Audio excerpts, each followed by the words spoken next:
In the 1990s, people like you and I, who love and always love board games and card games, were very worried that the video games and the digital revolution were going to destroy our hobby.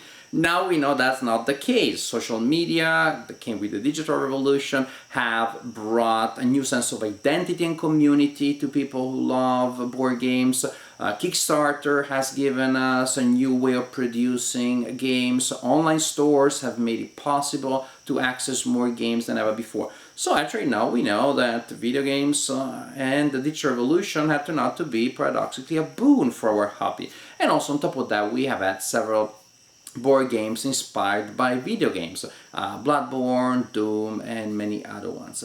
Now here, what I have and what I want to show in this video is a new trend, a new direction in the idea of how board games can actually learn from video games, can borrow idea from video games. And what I have here is the 8-bit box by Aiello, which is the first board game console. Yes, this is a board game set that is based on the same idea, the same philosophy of video game consoles, in which you have a central hardware that quote-unquote doesn't do anything per se. You can't play with the thing itself.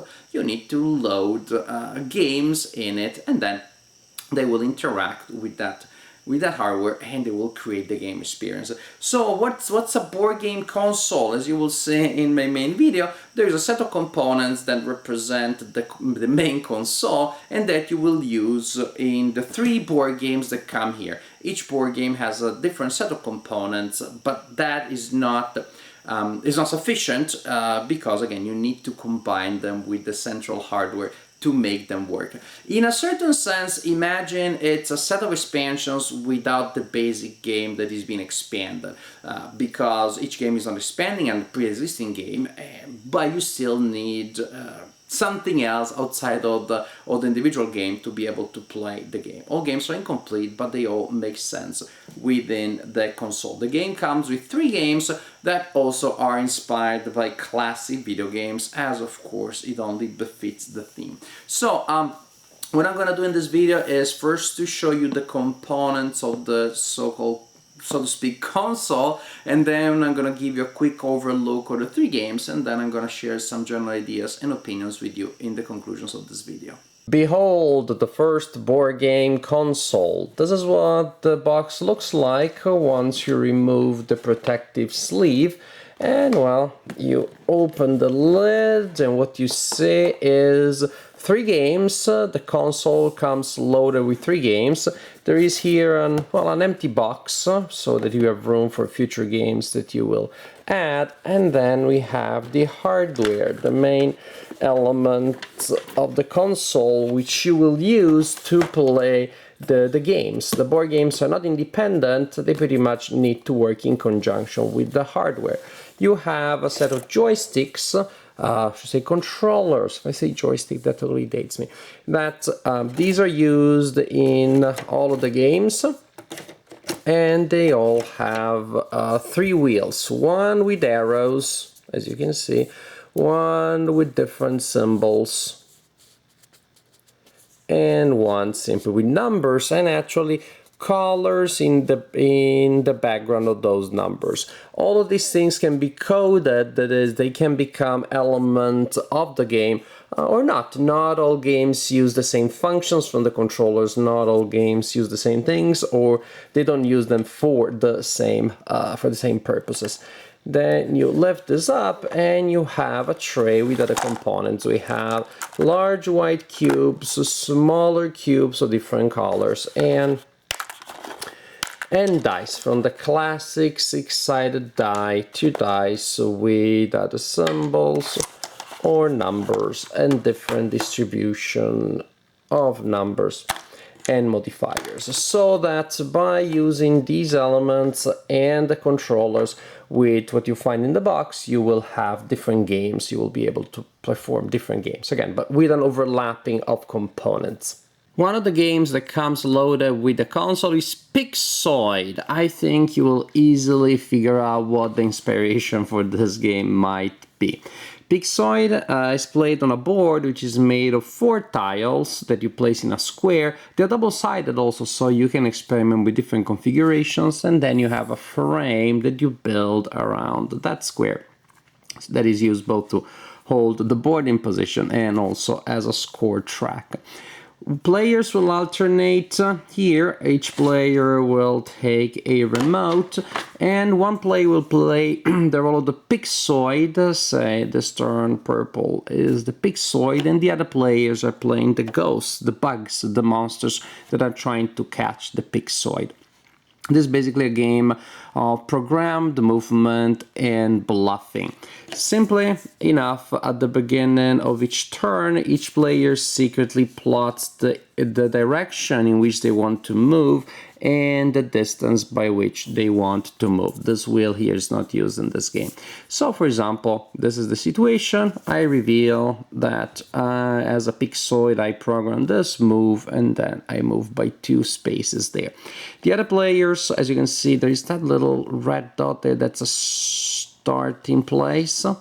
The other players will set up on the other starting places, and they also plot their movement. This player here maybe set high by 2, this one plotted this, and this one plotted this.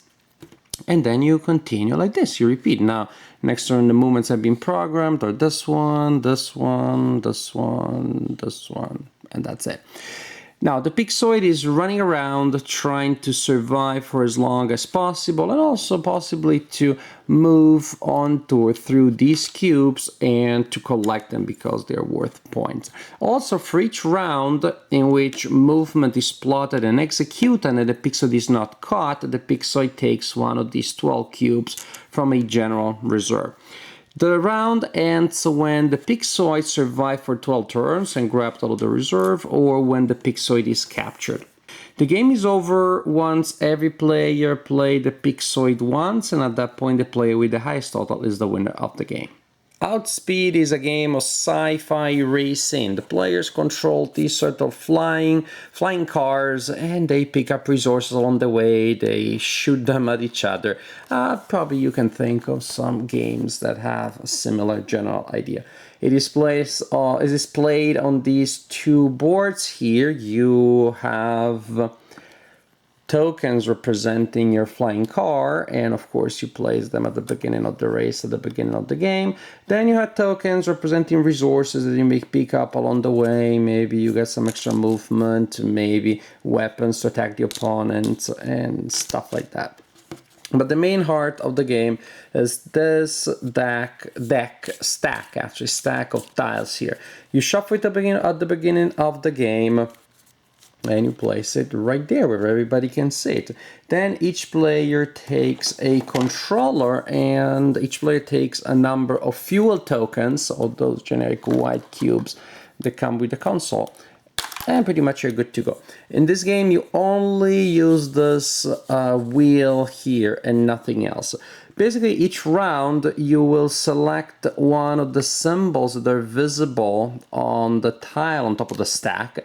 Pretty much this represents, well, we're trying to go next as seen from the point of view of the pilot. So these are various options that you have. As you can see, each option corresponds to a different symbol. So each player secretly selects where they want to go next. Suppose I secretly select this one, so I'm planning to go there. Each player selects that secret, and then they all reveal it at the same time. Now, the way you read each column under a symbol is, well, again, you will apply the column under the symbol that you chose. The first line is a condition, as a precondition or limitation. If a number of players equal to or lower than the number indicated there chose that path, then that's perfectly fine. They simply get to resolve the column. In this case, 2 or less on this path here, 1, well, just 1 or 0 on this path here, and unlimited players can go on this path here. So that'll be fine. If more than the indicated number here chooses a certain path, then they create a traffic jam and they simply don't get to resolve the reaction at all. They all skip their turn. Once you check that to see if players actually do get to take their turns, then the first line indicates the cost, that's the minus what you spend with that action, and the following line indicates what you get. So here, for example, if you go along this path, which is very, very easy, then you recover a number of fuel tokens equal to the number of players that chose this path. So that's how you pretty much multiply fuel symbol by that symbol. Here, and it costs you nothing. Here you spend a fuel and you will roll a die, a blue die, and you will advance by that number of spaces. It's a pretty good die. Here you will spend one fuel again, you will advance by only one for sure, but you will also get one of these special tiles that will give you special abilities later. So usually there is a trade-off of this kind. There are higher risk paths or safer paths that cost you a lot of fuel but will give you a lot of resources, or will let you advance a lot, or things that would not advance you much or at all but allow you to save or even recover fuel. So as they resolve their selected actions, the players will advance their flying cars on the board, because remember, that is the point. If a player, suppose that we're here like this, if a player is leaving the rightmost edge of the board, say this player must advance by 3 spaces, then you do have a third board that is used for that. You place it there, you advance by that number of spaces, you resolve the other movements normally. If there is someone at that point is left on the third board, too bad for them, because after you resolve the movement, the third board is removed, and so are all the players that are that far behind. You continue like this until you play through all of the stacks here, and at that point the player that is the furthest ahead on the track is the winner of the race. Stadium is a collection of mini sport games. Each time that you play the game, you will go through 10 trials, which will change from game to game, and at the end the player or players that have scored the most points will win the game. Now, in Stadium, you will use athletes that are represented by these boards here. Each athlete has an energy track that starts at 30, so you have 30 energy points. And during various competitions, during various mini games, you will spend your energy that will go down. And you will have sometimes chances to recover some. But the main idea of the game, really, the core idea is that you need to spend this energy, but that also means that you need to budget it carefully, because you have 10 different competitions, and so sometimes you will spend a lot, some of the times you will want to be a little more cautious, etc., etc.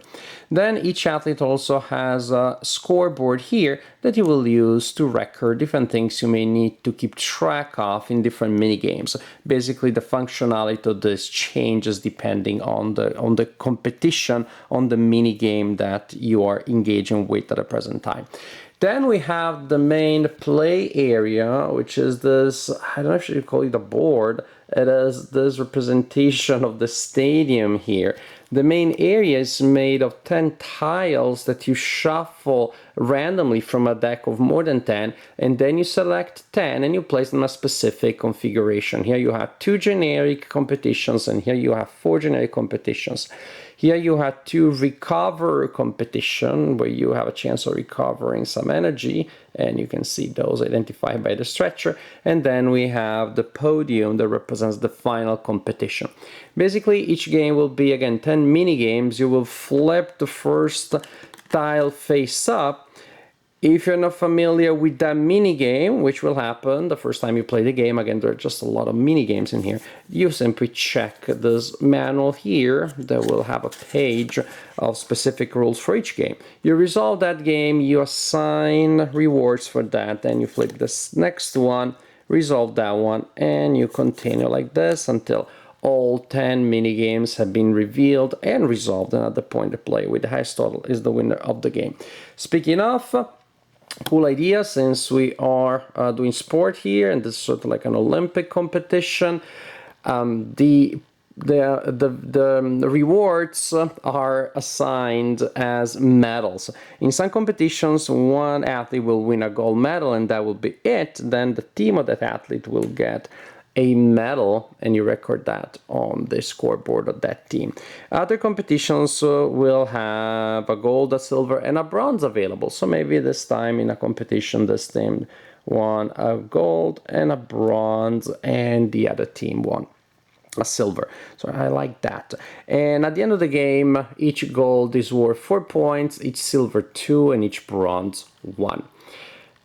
In a sense, well, this is how you play Stadium. Again, I don't want to go through all of the mini games because this would make this video extremely long and tedious and confusing. But just to give you a sense, here, which is also one of my favorite competitions, the equestrian competition.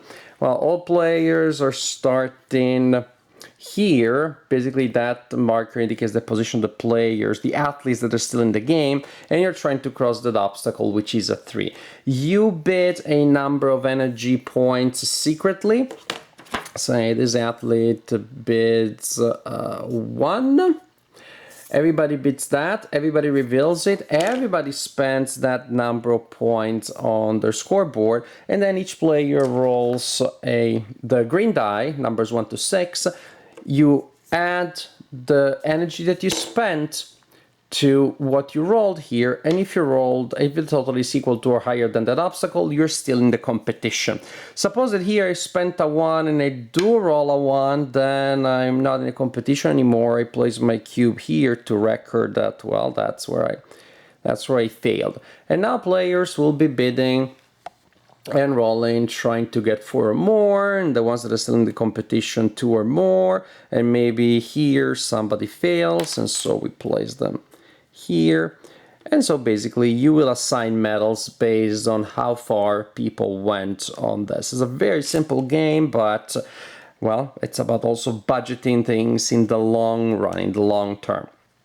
Here, and this is the game, players will spend energy, will commit a certain amount of energy, and they will use that energy to generate die rolls and or die roll modifiers, trying to place neutral cubes in as many boxes of their team as possible. So blue will try to get boxes in as many holes as possible. This is golf, of course.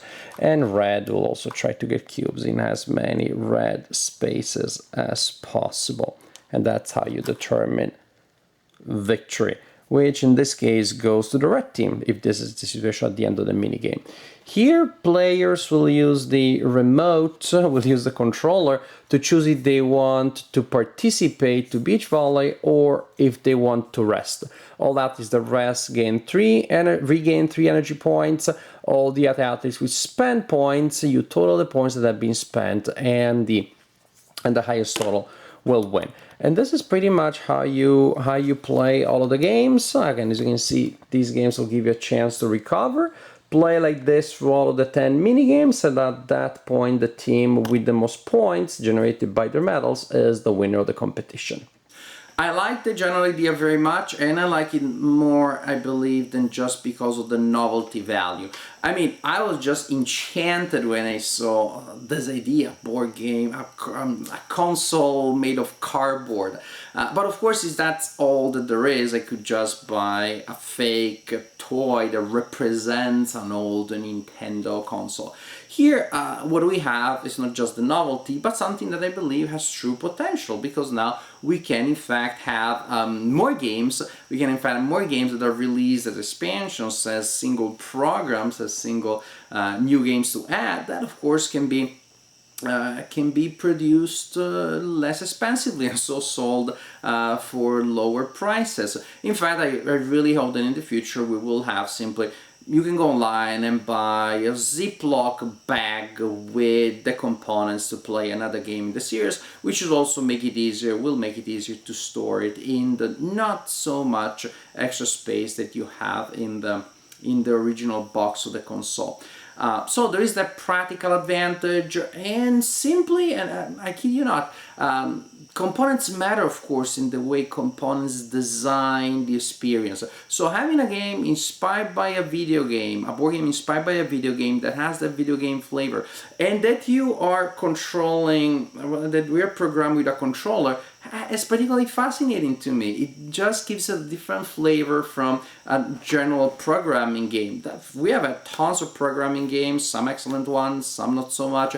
I'm terrible at all of them. I'm just not good at these games. Rubber Rally, oh, don't ask me to play it. Well, it's in your interest to ask me to play it if you want to win easily, because I'm just terrible at that game.